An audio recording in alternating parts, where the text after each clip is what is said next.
Straight to the White House now. With me is the White House Press Secretary Josh Earnest, and good morning to you, and thank you for coming back here to America's Newsroom. We wanted to talk about other things. Maybe we'll get to them. First of all, on France, what's the president saying about this, Josh?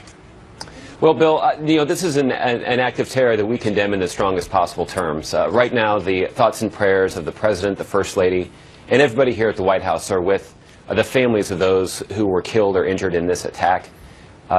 Right now is a moment where we stand shoulder to shoulder with our allies over in France as they face down, this terrible act of violence. Just 30 minutes ago, you called it a terrible act of violence, as you just mentioned there, and now you call it terror. What changed in 30 minutes, Josh?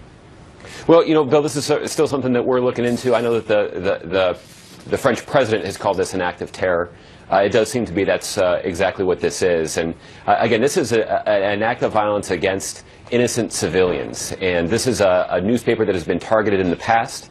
And while we're still waiting to see who is actually responsible for this and what their motivation may have been, if it is what it seems to be, this isn't just an attack on innocent civilians. This seems to be an attack on some basic universal human values, human rights, freedom of the press, freedom of expression, free speech.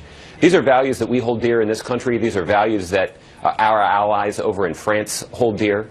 And we have already had top national security officials here at the White House in touch with our counterparts over in France, and we are going to be in regular touch with them in the days ahead to work with them and to offer any necessary assistance to help them conduct this investigation, to bring to justice those who committed this terrible act. Yeah, as you rightly point out, the French president called this a terrorist attack without a doubt. Last hour, you called them perpetrators. I'm just trying to figure out why the language changed. Did you get different information? Are you characterizing this in a different way, Josh? What is it? Well, Bill, what we're seeing here is an event that just occurred a couple of hours ago, and we are still learning details about what exactly happened.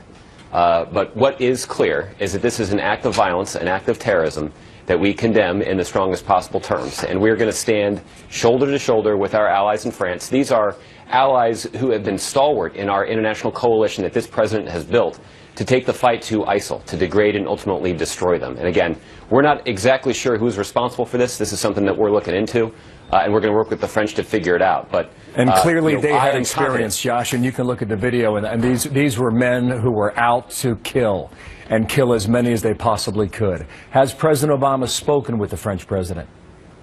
I don't have any presidential level phone calls to read out, but I'm confident that that the president speaks regularly with his French counterpart. We've already had top national security officials in this administration in frequent touch with their counterparts over in France. So we'll be sure to let everybody know when the president has spoken with President Hollande.